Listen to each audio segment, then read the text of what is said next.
Well, ladies and gentlemen, boys and girls, children of all ages, superstars, lace outlaws, football lovers, and the people from the eastern side of Melbourne, Australianas.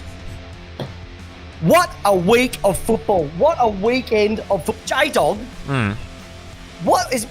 does this go down as single greatest first week of finals in the history of AFL football? Probably. I can't recall 4 games being as good as they are for all the different reasons. What a cracking first week. It was a cracking first week, and you are on the number one cracking podcast. Lace out, because it's how you want your footy, with your host, Chris Pepper, Jamie the J-Dog Wallis. Superstars in our own right, but talking about the superstar games on the weekend. It was awesome. It was chock-a-blocker.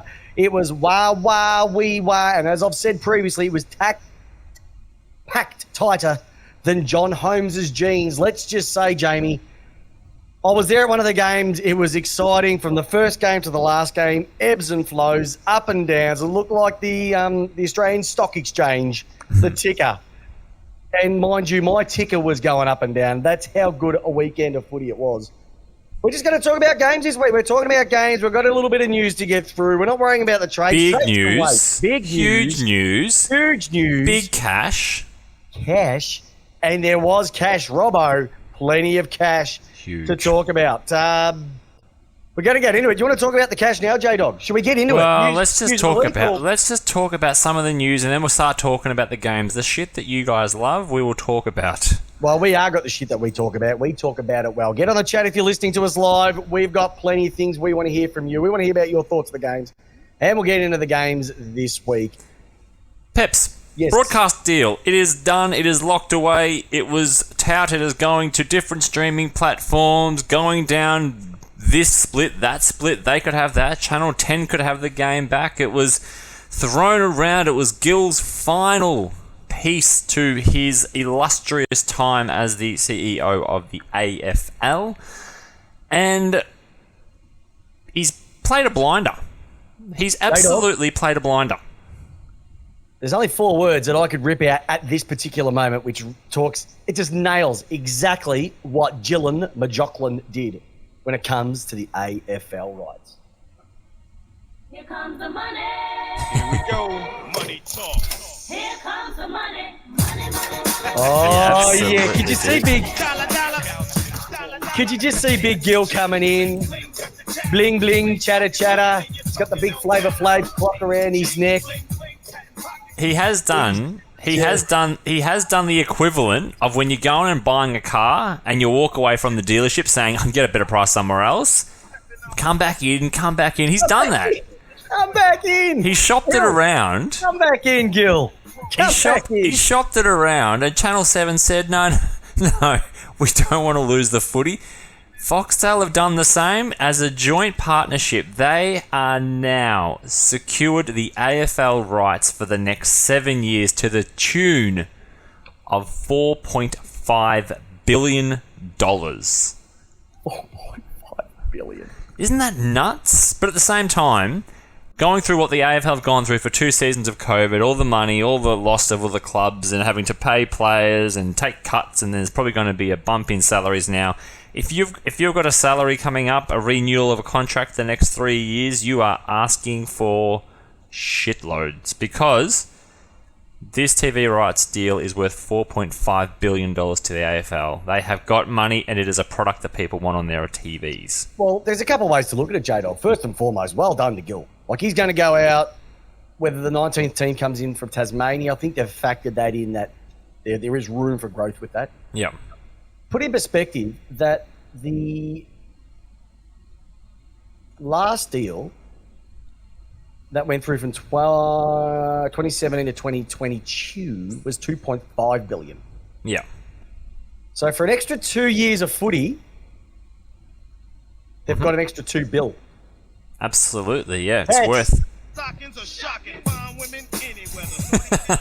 Yeah, you know what? I would love Gill at the end of the season to come out to this in one of the cars with the hydraulics, just going around, throwing dollar bills into the crowd with his face on it. Yep. Because that is a cracker, J-Dog. So What an absolute crocker of a result for the league. absolutely. So now one football season is now worth $643 million, which is an increase from what it was this year and previous last few years at $473 million. So he's added on an extra almost $200 mil to a season. Not bad. Mill around. Under a Pretty mill much. around. Yep. Yeah, more than. But yeah. 762 plays in the league. So give or take, it's how much was that a year? Did you say? 643 versus what it was at the moment, which is 473. So he's added on $200 million a season. $100,000 a player. It's done pretty well. Good coin. Yeah. Now you've mentioned about contracts and those sort of things. A lot of the players would have that indexed as part of their contracts. So if it goes up by a certain percentage, they get that certain percentage as well too. Julio, it's good to see you in, buddy. Love to see the Julio. Love to hear his thoughts on the first week of finals as well too, because he loves his finals. So cracking result there, Peps. Cracking result. Bit of news off the top there. Anything else? Obviously, Peps, we've got a lot of players who are having exit interviews at the moment. We've got assistant coaches walking. From today, we've come at the news that Damien Moncourse from Hawthorn and Andy Otten are going to leave the club. We've got other assistants leaving. I've heard a rumour that Port is into Rutten as a potential assistant there. Fair enough. Players are looking for new homes. There's lots and lots of news there. I'd say just watch this space. We're not going to talk too much about it at all at the moment because there's just nothing to talk about. Well, there's 6 clubs still in it. Yeah. You tend to find that the clubs. There is one that I want to talk about a little bit later on when we get into the Magnets. Yeah. There's one that surprised I think a lot of people. When you look at how much this club threw to get this person in, and then 3 years later just said see you later. That's a massive one. I don't understand where that one's come from. Only they can go into it, and they probably will in the near future as well too. Peps, But, just some of the things. There's going to be 15 for the first 15 rounds. You're going to have Thursday night games, which I think everybody likes. If you said we just take Thursday nights over an extra game on a Friday or a Monday night, I think they would take the Thursday. I do like the doubleheader Fridays when you have the game into the late game. I do like it, but if you told me you could have a Thursday, Friday, take that any day of the week. Yeah. Foxtel looks like they've got their Super Saturday, so where they get to cover all their games, they get to commentate on all the games, so they just get basically a naked feed that comes through, and they can then go and do whatever they wish with it. They can put their own graphics onto it. Yeah, and like you said, Peps, those 15 Thursday night games are absolutely part of that negotiation. So that is definitely AFL is saying this is a stay-at-home package on a Thursday night. It's not a bring your kids to the footy, and that's fine. We get Thursday night football. Yep, and I can tell you now what's going to happen with that. A lot of those I think will be interstate games. It doesn't work that well down here in Victoria. It doesn't work that well anywhere. I think it works well in Adelaide. I definitely think it works well in Perth. I think it works well in Brisbane. And Sydney. The only reason why I don't think it works in Melbourne is because Melbourne is so sparse. It is so big to get from suburbs one to side and back again. It's too big, so that's why it's an absolute nightmare, and it doesn't work. We've seen even big they play some big games on Thursday nights, except for the opener, and the crowds haven't been that fantastic. So, grand final still going to be a day grand final at this particular moment in time. I know Foxtel on Channel 7, I think we're pushing for a night one. We'll see what happens. All the big games, Anzac Day, Anzac Eve, Queen's birthday, all the big ones are still going to be there. I don't think that includes the country game. Yeah. No shame. So Peps, with the feed you're talking about before, yep.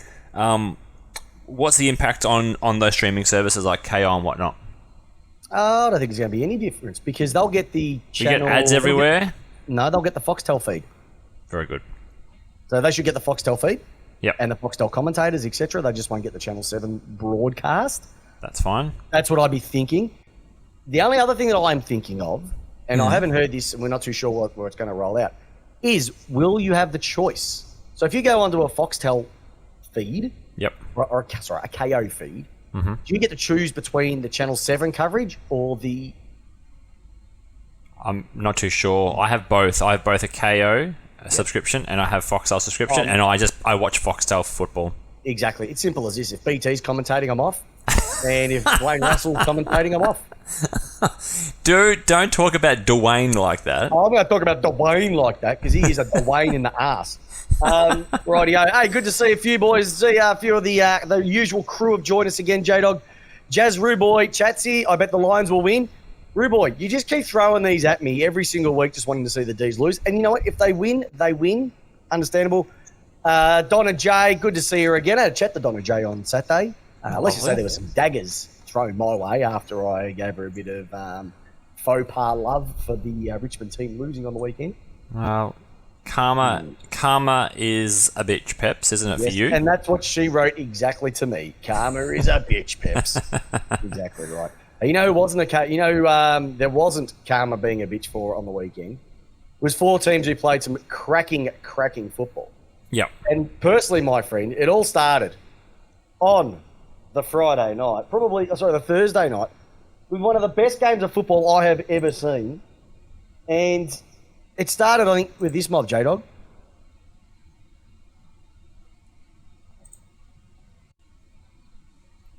Brisbane versus Richmond on the Thursday night. How good was it? I think there was 17 lead changes in this game.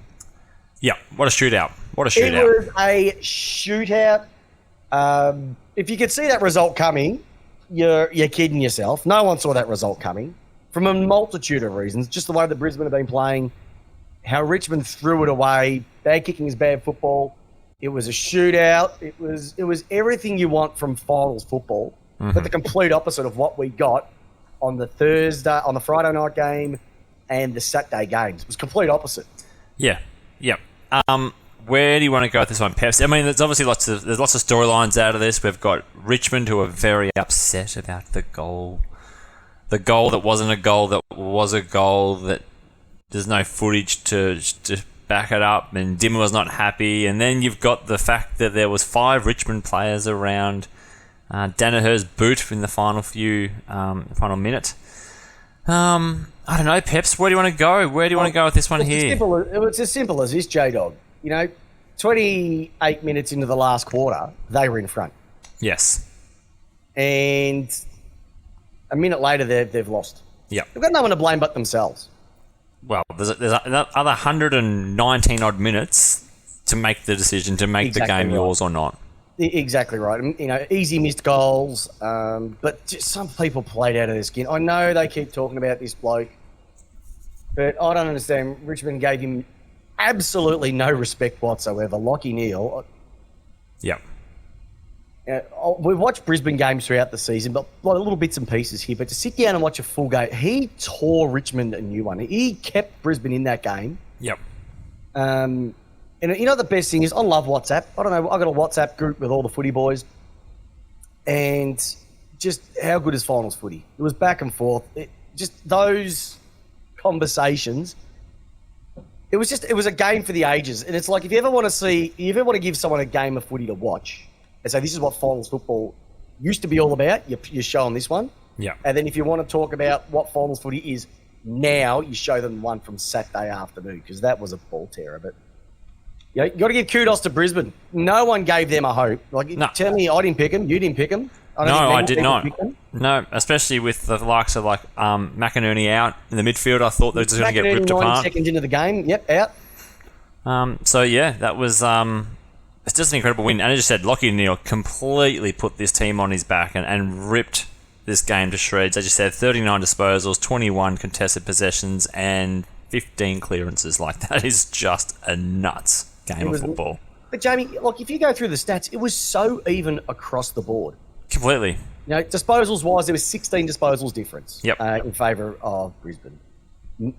Kicks 6, and they did use the ball more by hand in terms of it comes to handballs. Inside 50s, there was only 4 difference. Mm-hmm. Disposal efficiency, you're looking at 1.9% difference between the two. Yeah. There was just better efficiency by the Lions inside 50. So they just nailed it when they needed to. Free kicks, there was only 3 difference. Richmond dominated the hitouts, but when you had McStay and Danaher doing the ruck, you can understand that. But they always talk about hitouts, but you got to do something with those hitouts as well too. And they were just scalping. Yeah. They were just scalping off Richmond. Yep. 46-40 in the clearances. Like to be losing the hitouts by 39, yet to win the clearance, that's a massive undertaking by Brisbane and a massive stuff up by Richmond. How they just getting their hands on the ball first, but just not doing anything with it, not making anything of it. Yeah. But just their stoppage clearances made it even worse. Like when you win the stoppage clearances by 13. Yeah. 13! It's, yeah, they were awesome. But Richmond had the centre clearances. It was just a cracking game for the ages. It was back and forth. And Julio's said it basically that the best teams win finals. And whichever way that game went, the other team can look back and go, we did well. Yep. And so Absolutely. I know Richmond were the losers of the game. But if I was a Richmond supporter, I'd be holding my head up high. Like that's not the result that they wanted. But geez, that was a great game. Like that's a game. That's like the '89 grand final where you can just put it on and watch it again, and just how much it moved. Yep. That was unbelievable. It was a game that I was happy to not have a team in just to watch, because that would have been really uncomfortable to watch if it was your team. Oh, we've all been through those games, but it wasn't a final. No. That's it. Peps, 2-point win. Like it was a 2-point win, Jamie. I know. 2 point. But Richmond did hold the lead for 80% of that game. They did. So, I just said, it Only comes got down. the second You can't say it comes down to that one kick. And Peps, can we talk about the kick? Can we talk about the goal? Can we talk about the goal, not goal?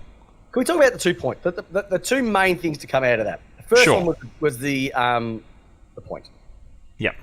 which it was a point. Went I'm not straight gonna over argue with went anyone. straight over the post. Yeah. Went over the post. So then I know we've had all types of water cooler conversations at our office places recently. We've heard lasers. We've heard all sorts of things and goal top things. Why can't we just make the post another 2 meters higher? Wouldn't that solve it?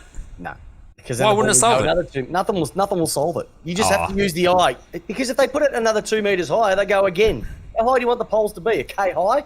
The Oh, we can't. Well, I don't want my goalpost to look like a bloody single for Batman, with bloody lasers shooting up in the sky. like a giant pair of chopsticks. I don't want that.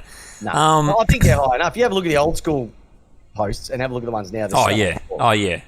I just think you have to call it for what it is. Use your eyesight. If it goes over the post, it's a point. And that's Well, the thing that it went over The umpire called it. The umpire called it a point. Oh, goal.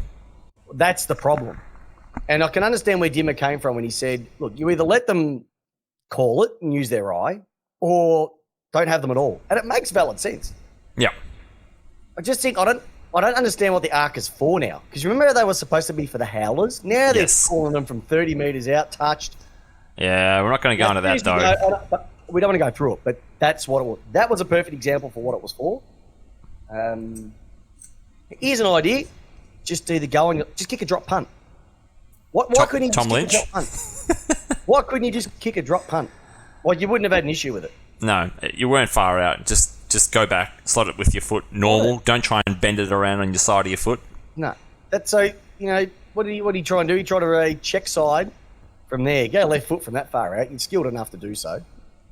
Yeah. But no, drop punt. And that's the thing. You look at I was looking at some old footage today, just, coming up on the feeds.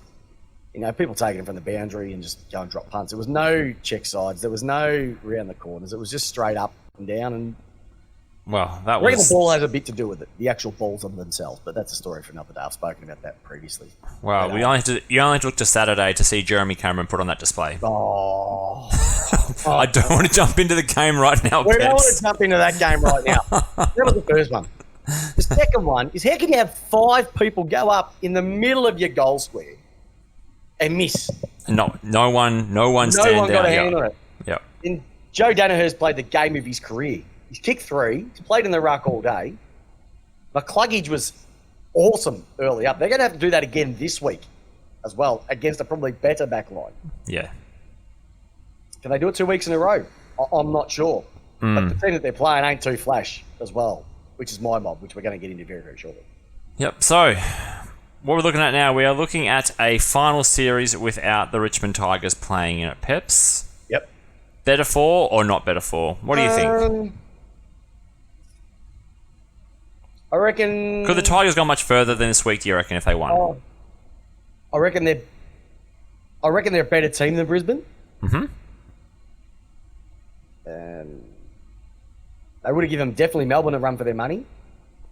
Yep. They would have given probably Fremantle a run. But you know what? If they were still in it, they'd still be doing something. Yep. Yep. I think the two teams that lost on the weekend. That doesn't really make sense because Richmond was one of them. I think the Western Bulldogs showed how they fell apart. Yeah, I reckon the better loser won. The better loser. Better loser. won. So I think Brisbane, even though they've won, I would still think Richmond would do more this week. More damage. Yep. Potentially. Yeah. On potential. Yeah, is that what you're saying? On potential, yeah. Yep, Another week okay. in a Dusty, a few other. But the Meatball wouldn't have been playing. He would have been injured. Prestia. They were just, but that game was just amazing. The job that Starcevich did on Bolton, he didn't even have a sniff. Yeah. That was not talked up enough. Wilmot, first game, we talked about him on the preview show last week. Cracking first game. And I get a bit jealous when I watch clubs debut players or second or third game in the finals. We did it we did it last year. We've debuted one player this year, and I'm really pissed off about that because it's going to affect us. Yeah. There's people that could definitely make a bit of a difference. Yeah. So Brisbane go on to play the D's this Friday night because unfortunately on the Friday night game, they had a bit of a stinker when they decided to go down to the Swans by 22 points, biggest Still processing, losing Peps. margin. Still processing. You're still trying to get over it. I didn't have to, mate. I left with about 10 minutes to go. You did not. I did. I left 10 minutes to go. Peps. Yeah, Poor. We knew we were done. We knew we were done. When they had 15 entries in the inside 50s in the last quarter and didn't kick a goal, something ain't right. It's something right. Sydney have got our measure. They were fantastic. Great game of footy to watch.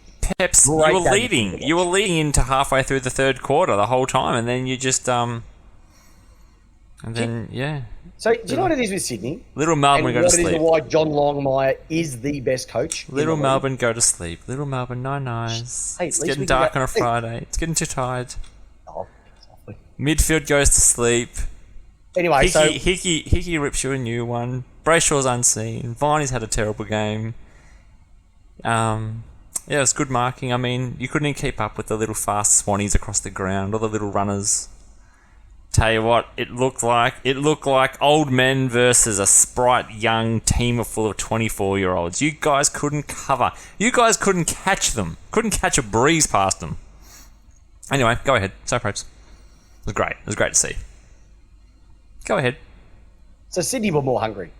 Yeah, they were. Ferocious. Here's the thing about Longmire.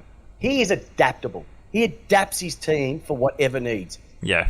So Melbourne were dominating halfway through the third quarter. Yep. Boys, literally go one-on-one. Until we Yep. get the game back on our terms, go one-on-one. Yep. We don't do it. We sat there. We're in the MCC members, row one. That's where I was sitting. Did say the beers on the photo. Yes. Oh, yeah, there was views in the photo. Oh, me and Big Ed. And Petrarca gets the mark. No, he's not going to kick it. We said, everybody said, it was almost like a chant. Where are we going to kick it? To the left. Like when May kicks out. To the left. It's always, yeah. Where are we going to go? Down the line. We're going into the forward 50. Where are we kicking it? To the pocket. Like, it's so predictable. It'd be the easiest team to coach against. And forwards, you'd never want to come to the Melbourne Football Club if you're a key forward. Unless you're a pack marking forward, don't even bother coming to us because you are not going to get silver service because the game plan is stupid and it's shithouse. Mind you, Yeah. I watched two guys going at it, Luke Parker and Clayton Oliver. Clayton Oliver, the best player I've seen at Melbourne since Robbie Flower. And that's saying a lot. So you got Clayton Oliver ahead of Petrarca now? Yeah, bar none. Bar none. Wow. He's just more consistent. He's a three-time best and fairest winner. He's been at the club 5 seasons. He's won 3 BNFs. He'll win his 4th and his 6th. Could win a Brownlow this year. He is a freak. He never lets you down. He just keeps going and just keeps going, and I can rely on him every single week. Are you going to go down the usual Melbourne chant What's that? that Matt Stevic robbed you guys of free kicks? No.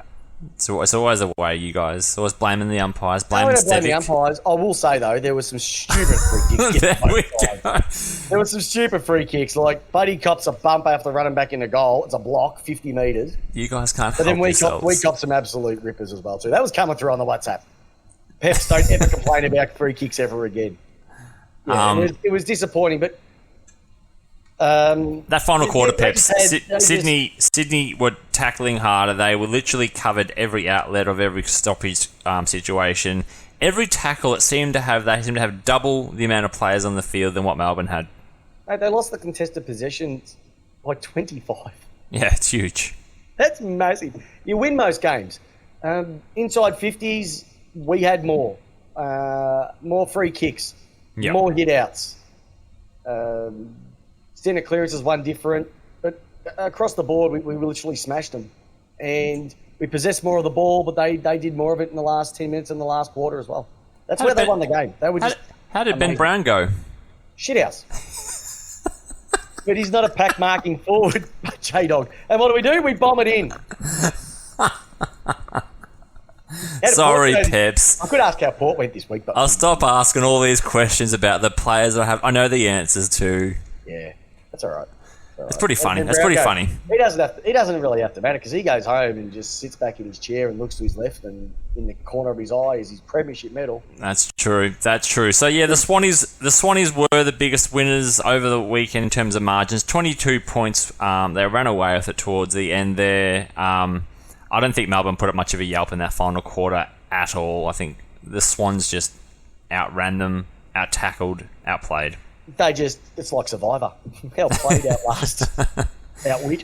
Yeah. There's just no creativity. And I'm telling you now, if we go as Sam Stozer and go straight sets, there will be changes. There has to be changes. Why? You only won the premiership last year. But we are still going with the game plan that worked last year. Doesn't work this year. Clubs have worked it out. You can see clubs have worked it out. The only ones who haven't worked it out are Melbourne. Yeah. Got to adapt, mate. When you got people like Cozzy, when you got people like Fritsch, who love the ball coming in quick, why we slow it down so much? Why we bomb it in? Ed Langdon. Here's a perfect example. Watch the game on the weekend. First half, Ed Langdon was getting a bucket load of it. Yeah. All right.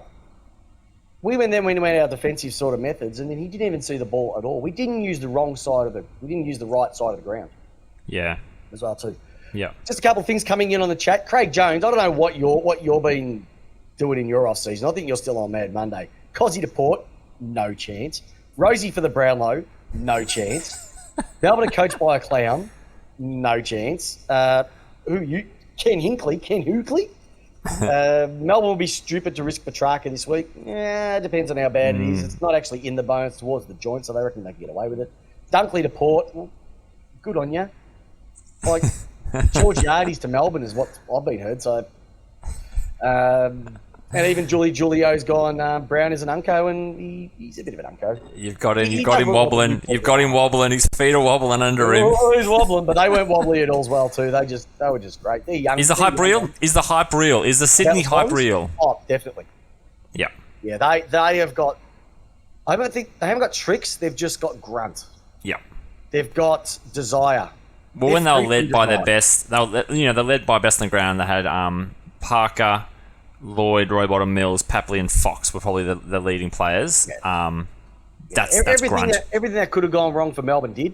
And everything that could have gone wrong. At one stage, they were just pinging them from 50 on the boundary, snapping here. Nothing was missing whatsoever. They're just a really great club. And just to go through the goal scorers is amazing. Like, when I say these goal scorers, you'll be like, that's such a Sydney thing to do. Hayward got 2, Lloyd got 2, Papley got 2, Reed got 2, and then you got Heaney, Hickey, Mills, Parker, Rowbottom, Stevens. That is such a Sydney thing. I mean, how often do we talk about Sydney's midfielders being able to put scores on the board as well, not just the forwards? Yeah, 2, 4, 6, 8, 10 people kicking them. Yep, exactly. It's a very typical Longmire team he's got under him right now. He's just awesome. But Stephen May's game on Buddy was... Without May... Yeah, without May, we were in trouble. May was phenomenal. May was phenomenal. I thought Petty was pretty good on Reed. Reed did get a couple of cheekies towards the back end, so that sort of threw it out a little bit. Yeah. Fritchie just Fritchie just done his thing. Like the goal he kicked in the second quarter on the bounder Ray. Yeah. Jeez, mint. Just things Yeah. like that. Like, Langdon still had the run. Like, you had players like that. Just nothing joining. nah, there was a lot of good pieces on the board, but no combos going together. Yeah. Just didn't work. So I think they'll be able to. They've got a lot of upside for this week, and they're going to be playing a different team that doesn't play. I don't think Brisbane can do what they did last week, 2 weeks in a row, away from their crowd. Yeah. The crowd has a massive thing to do, but geez, it was great to see. Like I said, you thought those first 2 games were awesome. Well, Peps, hang on, before you go next one, Yep. you've spoken about 2-0. Is that, as a supporter, you worried about that? Going donuts? I don't think it would happen, but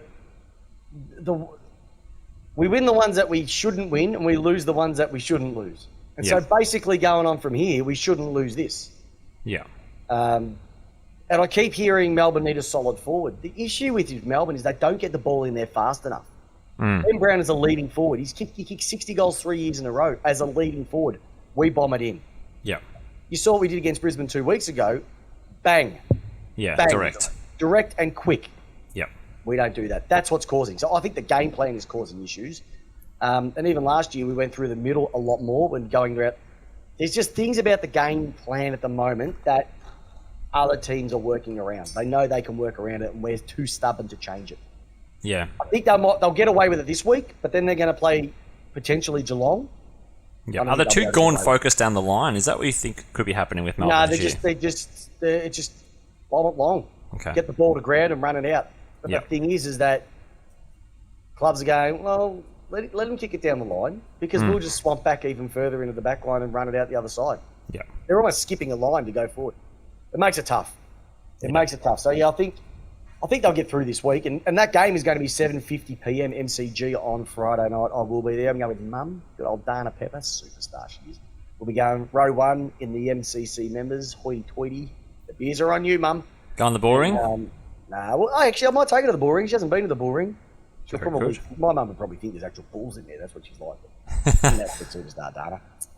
But yeah, so they're the first 2 games. Then Saturday comes along. You think, all right, the game that we've been looking forward to, Geelong versus the Collingwood Magpies. And we rock up, and then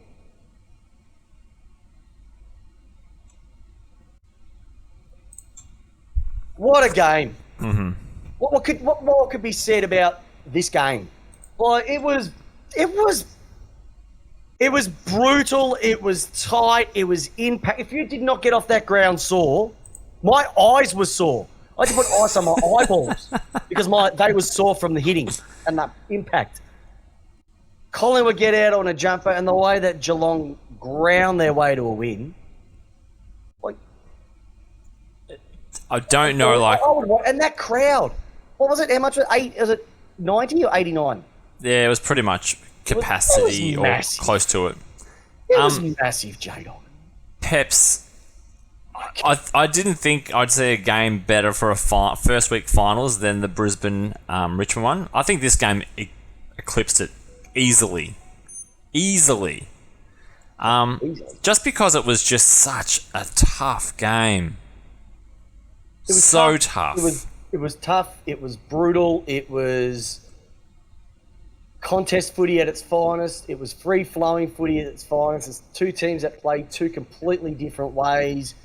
You've got old school versus new school. You've got the experience versus the youthful brilliance of Collingwood. Yep. You've got 91 ferals there.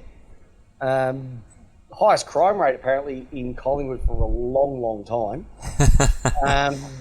yeah. It was just a game that went back and forth. Like I said, lead changes. Mm-hmm. Collingwood had them on toast early. Geelong, I don't think, knew what hit them. Yeah. And then they were able to settle themselves in. Jeremy Cameron played one of the best games by a big forward in a long time. And I'm not talking about from a goals perspective, but from what he did around the ground, field kicking, and just some of his shots at the end. I've got to talk about the guy I've got stuck into many times this year, Jordan De Goey. He wasn't the Jordan De Donut or No. Jordan De Gooey. He was... If he could do that every week, he'd win a Brownlow. He was that good. Peps, I want to get your thoughts on something. Yeah, talk to me, Goose. I feel like ever since Jack Ginnivan said about the way he manipulates the rules and plays around it, he looked nowhere. At every contest, he looked nowhere on Saturday. He looked like he was chasing the ball, wasn't in position for any impact on that game. I had zero trust that he was going to do anything for Collingwood. Yep. But De Goey looked like De Goey of 3 or 4 years ago. He's played his second season of footy, first big final. He didn't hold up. And you're not going to get away with it. He looked lost. He just looked lost. You know what? He was deer in the headlights. He couldn't get near it. When you're jumping for frees, and look, I think there was hands in the back where he did the flying Brian. But when you throw Mayo on it, they're not going to pay it. I will say though, I saw some head highs in that game where heads snap back, snap to the sides, and they weren't paid. They've thrown the whistle away when it comes to high tackles, in the backs, etc. What about throwing the ball? I saw lots of throws on Saturday. Jamie, do you remember at the start of the year, Chris Scott said coming out, the 360 or a 720 will pay holding the ball? No. Descent? No. I don't even know what the umpires are there for because they just let it go way too long. He attempted to kick it. Yeah. Well, Joel Selwood is the master of the hand here and just those ones. Crow throw. Crow throw. It was just a belter, J-Dog. And another guy that I've got stuck into, geez, didn't a few players stick it up me on the weekend? Gary Cole. Oh. Gary Rowan. Finally turned up to a final. Yeah. Finally turned up to a final. He's that grab he took was magnificent. The drop mark and then to get it off was the sealer. Yep. Sealer, good on him. He deserves to play a good game. Now he's got that out of his system. He'll probably go back to his usual performances over the next couple of weeks. Well, let's just talk about the amazing performance. We've got Geelong here playing in their 6th prelim final in 7 seasons. That's an incredible effort. For all the shit we give them, for all the hate that they get, that is just an incredible thing to have. Yep. 6 in 7. They are amazing. They are the Sydney of Geelong. They're just consistent, J-Dog. They are consistent. You think they're going to fall off the cliff. I don't know when it's going to happen. I know they're looking into Hopper from GWS. Yep. They get him, that makes up for Selwood. I think it will hit when Hawkins goes because I don't see who their next big forward is. But Hawkins, he could play another 2-3 years easily. Well, now he's no longer the big fiddle down there. He's still an important fiddle, and in terms of important fiddle, in terms of like being the one there to he's the master at the push in the back. If the ball's gone over their head, he's a master of just these ones. Yep. And then the mark gets away with it 100% of the time. Craigie Jones has put something on when it relates to this mob. Brisbane versus Freo grand final. I'm sure he's talking about AFLW. Don't give up. Flag mantle, Peps. Flag mantle. Flag mantle. Oh, geez. But they were just, it was awesome. But to some of the performance, like Rowan kicks 3, Cameron kicks 3. You know what was even awesome about that?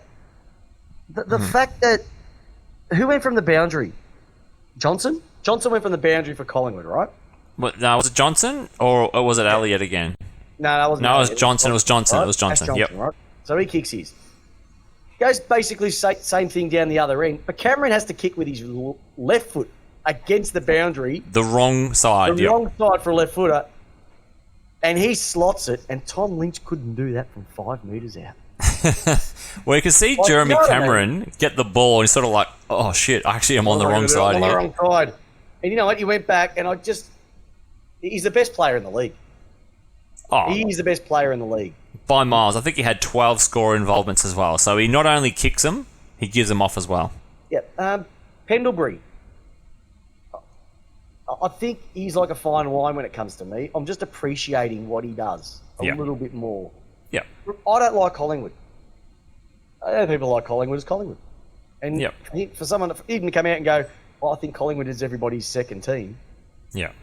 Don't say stupid things like that, Scott. You're too good for it. But he is just sublime. Oh, silky smooth. Oh, he's silk. And there was one on the wing, I think it might have been in the third quarter. He danced around one, danced around another. Yep. Lace out, because it's how they wanted their footy. And the way... Moore does his thing. Tom Atkins, he's just... it was just a great game of footy, J-Dog. Well, we could pick out contested possessions, score involvements, all that sort of stuff if we want to, but it was just a great game of footy to watch. And one you've got to watch again, because you can watch it and you'll pick up something that you didn't see first time, and another time, and another time. Yeah, and it was tense. Like, the thing has always been, could Collingwood hold a lead? And in this case here, no, but God, they played a hell of a game. And I know, look, it was 11-12 to 10-12. All right, let me some shots. We get that. Yeah. But geez, it wasn't a game where it was 11-12 to 9-18, where they really had the opportunity and they stuffed it. It wasn't. It was just two teams, pressure, and the one who just snapped gets the last goal, snaps it through the big boys. Yeah. The big chopsticks. Yep. They won it. Yeah, cracking game. It was a cracking game. Now, just when you think, okay, we've got 3 games, the one that we went, well, there might be some interest in this game. It could get kind of boring. I think I texted you saying this is the most boring game of the whole fight. Like, it'd be really disappointing. It's the shit in the show bag. I think you said it was. This game is shit. This game is going to be crap. And then this happened.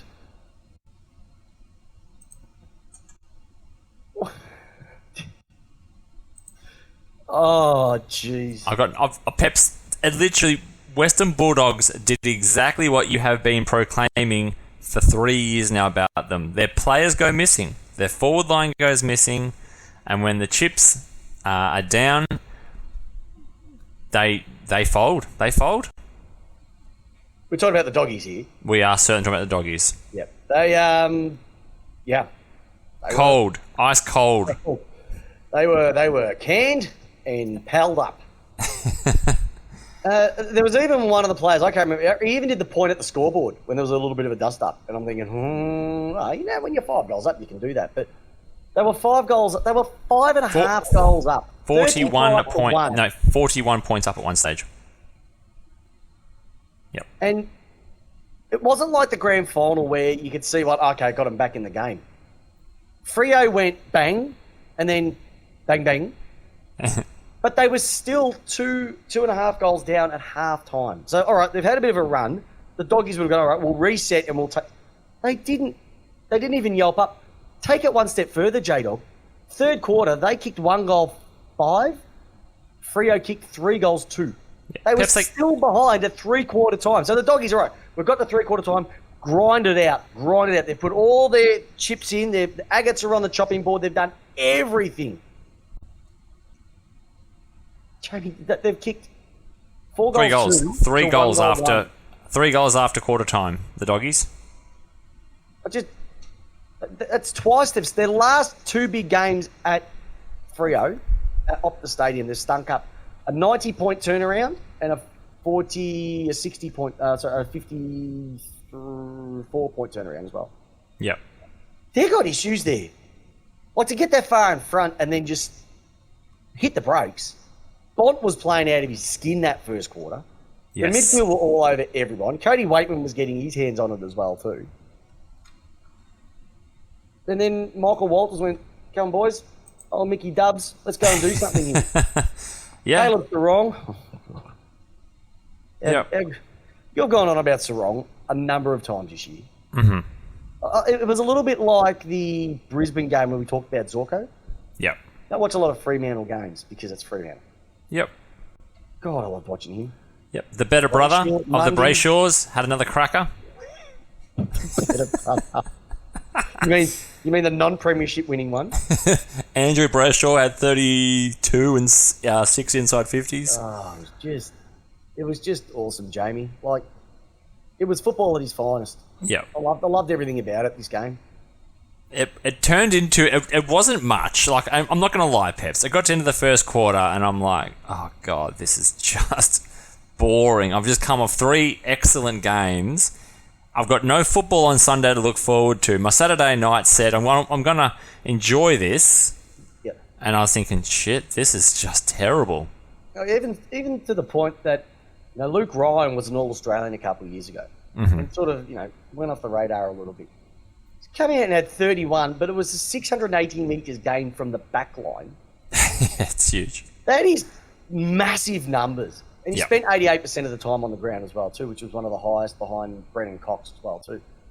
So those backline guys just will stay there. Everybody else can get their rest. Yeah, and I just said, Amazing. like, Walters was sensational. He just gave them that spark. is it a case, Peps? No Libba, no Western Bulldogs. I think there is some. Oh well, actually, that is true because if you look at the grand final, he was the one that they ran past all the time in the centre clearances in the grand final. So, Libba didn't stop anybody. Yeah.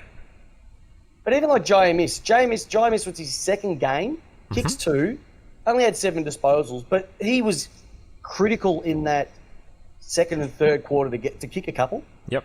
That was his second game. Now that's where I sit back and I look at my mob and go, why can't you play Jacob Van Ruwen? Try something. Just try. What have you got to lose? Well, Don't do it. I mean, That's I know it's great. a young player, but it's the same for a reason bringing Dusty back in for Richmond. Like, that didn't work out. So there's a huge inherent risk of potentially having a player that does nothing. True, but Dusty was injured. This guy just got his debut a couple of weeks ago. Yeah. And he showed it, like I said, Wilmot in the, was it Wilmot?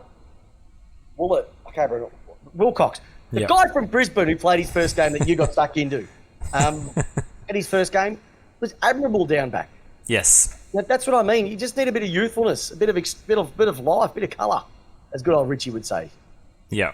Yeah, Yep. and he's won more finals than Essendon have in 18 years. Did you see Essendon turned 18 on the weekend? I did. And now they can legally drink, go to the pub, play the pokies. That was doing the rounds, wasn't it, on all the That was socials? great. Somebody Very actually funny. put in a paper article, if you saw, like a paper, happy birthday, congratulations for turning 18. You can now become a real club. And It was very, very good. A flag mantle reel. Do you give flag mantle a chance? No, They've got to play again this week. no. I don't. No. No.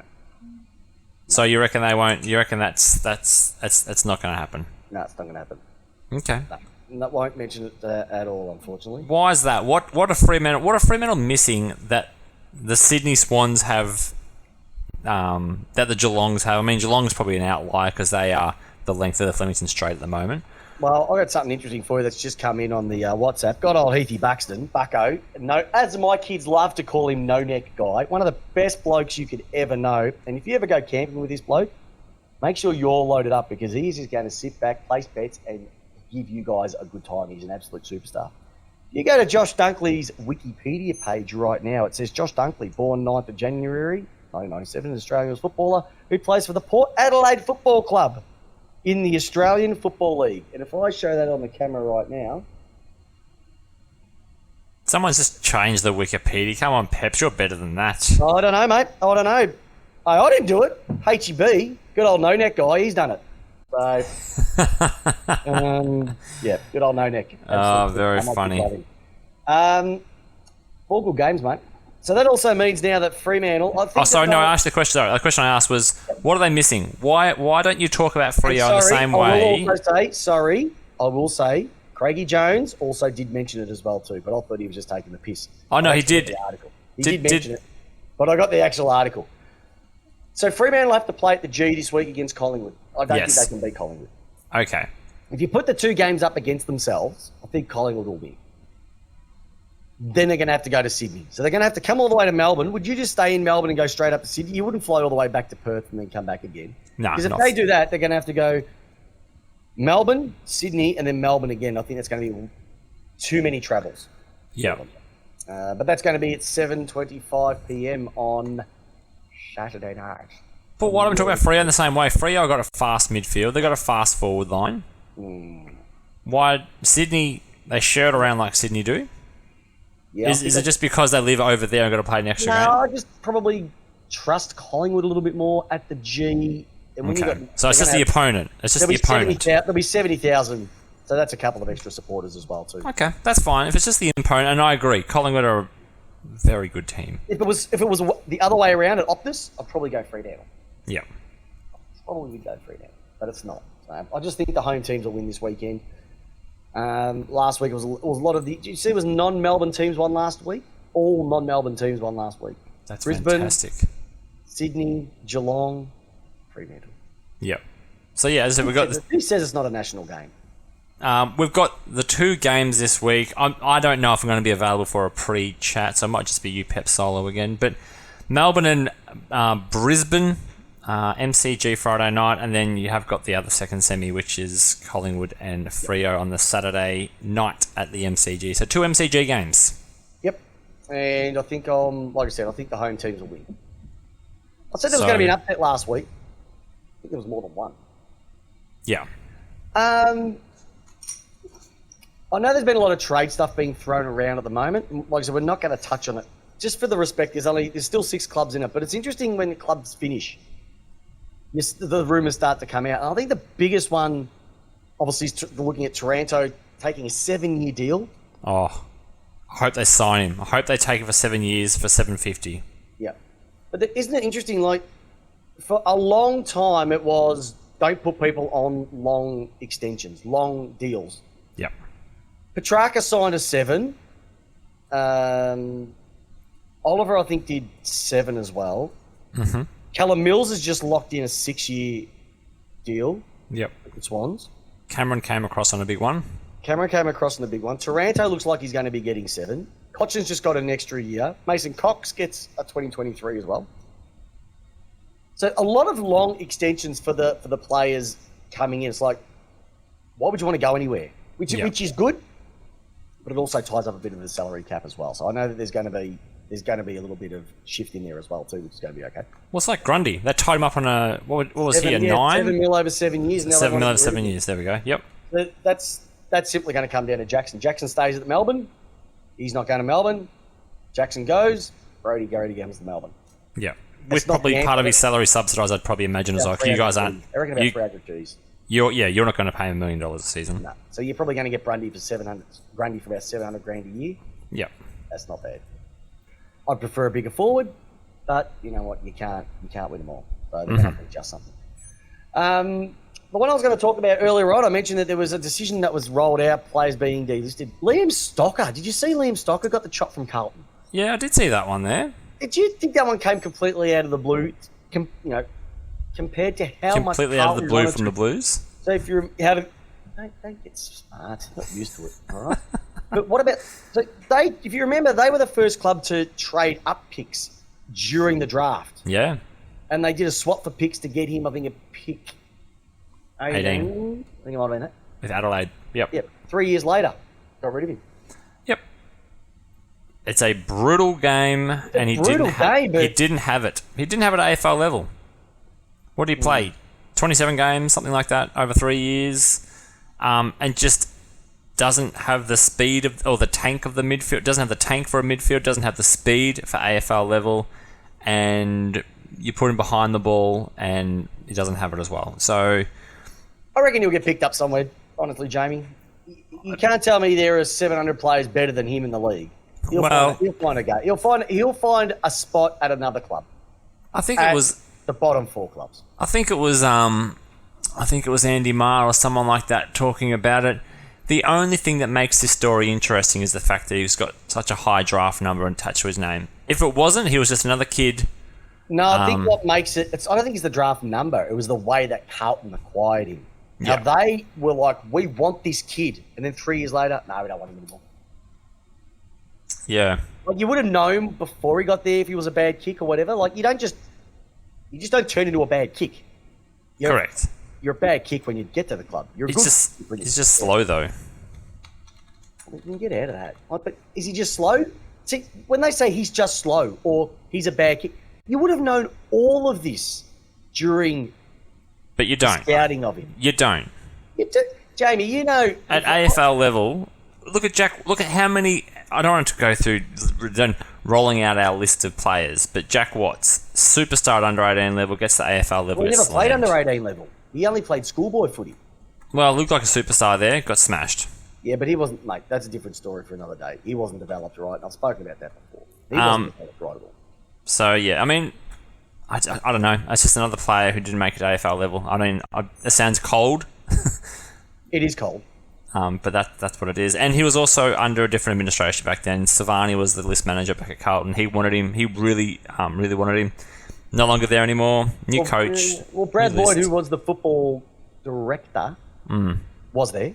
Yes. So he would have given the okay to go along. So They've had about 15 new coaches, 17 new CEOs. yeah, Had a lot. Well, they've had Bolton, T, Voss. Voss now. Yeah, 3 coaches in that time. Yeah, And, it's yeah. like Melbourne, isn't it? Hey, by the way, former Port and Gold Coast player Aaron Young is the McGarry medalist for this year. So congratulations to you, Absolutely. young man. Didn't mind Youngie. I didn't mind Youngie. Yeah, he's a redhead Peps. He used to play in the forward line. There's a pocket, little redhead. Yep. So yeah, North Adelaide boy got delisted. I got traded to Port or delisted from Port and gone to Gold Coast, and then he played a couple of games there. Then got delisted, and now plays for North Adelaide. So plays for the Roosters, and he's picked up the 2022 McGarry medal. Awesome. Great news to hear. So that's it for the show tonight. So once again, it was talking about the games this week was the main thing, especially talking about that deal at the start of the year. Big dollars coming in for the AFL. Hopefully that does flow a little bit down into the local leagues. I can't see it happening. Gil McLaughlin, he's showing us the money. More importantly, 4 awesome games. We've got another 2 crackers this week. J-Dog, if we don't get a chance to hear from you later on in the week, who are your winners and by how much?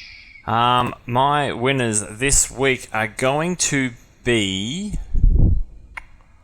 Melbourne, because Brisbane don't have a great track record down here, and it's got to be Collingwood. Yep. Okay. And then you guys do the swap over. You do the X-Men. Geelong. Yeah, we play Geelong. They'll play Sydney, and geez, haven't Sydney and Collingwood had some great finals over the years, and Melbourne Geelong could be a potential rematch of the prelim from last year. But let's not count the chickens before they hatch. But there's only thing that's hatching is your reviews for Lace Out. So if you haven't given us a review, jump onto Spotify, jump onto iTunes. Tell us how good we are. Tell everybody how good we are. Tell everybody how good and good-looking J-Dog is as well, too. Oh, thanks, Peps. He has got a great face for radio.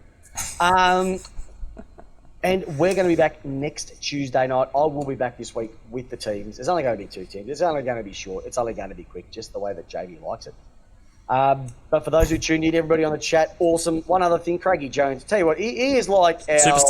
Superstar. Love him. And Kane Corns got into the South Australian Hall of Fame as well, too. So congratulations to them as well, too. Love the Actually, I saw Craigie Jones's photo on Facebook with the kids and the granddad. Oh, sorry, with the dad. Oh, yeah. It was a good Father's Day, too. Did you have a good Father's Day? I did have a good Father's Day. How about you, Peps? Oh, fantastic. Yeah? Did you get up to much? Oh, Toblerone. Oh, love it. King's Love it. Toblerone. My little one, my 3-year-old, he was excited to give me my Father's Day present because it was a bag of lollies that he smashed J-Dog. before dinner, before lunch, before I used to do Father's Day? I used to give my dad cassettes. Slippery When Wet, Bon Jovi. Next year, Motley Crue, Dr. Feelgood. That's what you did. I bought him a Melways. Didn't have a car. Hey, we'll see you next Tuesday night leading to preliminary final weekend. I'm Chris Pepper, the host with the most, Jamie the J-Dog Wallis. And as always, finishing off a magnificent review of the round 1 of the final series. Got one question for you, J-Dog, and for the 3rd last time, big fella, how do you want your footy? I want it with you and Lace Out. And our Lace Outlaws as well. Love to you all, Lace Outlaws. Have a great week. Lee Ali, whistle through your teeth, son. Have a good week, and I hope your team wins this week. See ya, everyone. Thanks for listening to the latest episode of Lace Out. Head over to iTunes and Spotify to subscribe, rate, and leave us a review. And remember, join us every single Tuesday night on our Facebook page with yours truly, Christopher Pepper, and the co-host with the most, Jamie Wallis, giving you your footy how you want it. Lace Out.